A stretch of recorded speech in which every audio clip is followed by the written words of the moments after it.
Rohingya refugee camps afloat in downpours, floods and landslides. Rohingyas' return to Myanmar depends on accountability of perpetrators, says IIMM head. Bangladesh government cuts mobile internet access in Rohingya camps.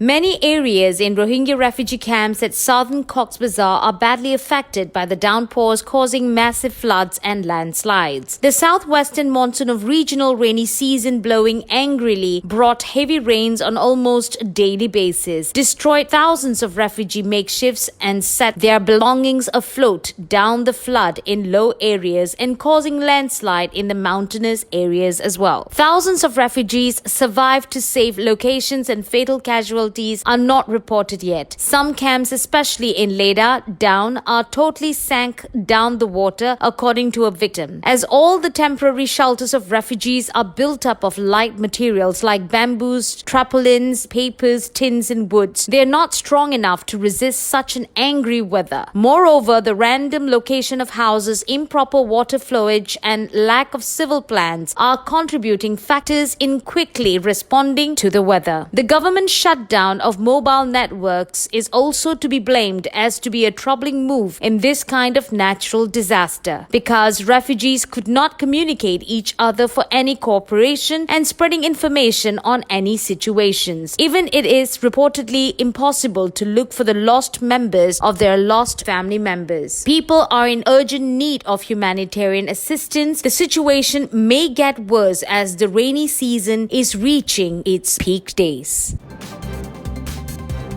The voluntary and sustainable return of the Rohingya refugees to Myanmar will depend partly on a process of accountability for those most responsible for the crimes that uprooted them from their homes, said the Independent Investigative Mechanism for Myanmar, IIMM. 42nd session of the UN Human Rights Council, IIMM's head Nicholas Kaundian said that each day passes without accountability for international crimes brings connected sufferings for the hundreds of thousands of stranded in makeshift refugee camps outside Myanmar and hoping and waiting to be able to safely return to their homes. Few are likely to seek to return to a place where those that perpetrated serious crimes against them or their families still reside with impunity and retain the means or authority to inflict further harm, he said. It is essential to convey to the public that the mechanism is concerned with all serious international crimes committed in Myanmar, regardless of the race, ethnicity, nationality, religion, or political affiliation of either the perpetrators or the victims of such crimes, Nicholas Kaundian said.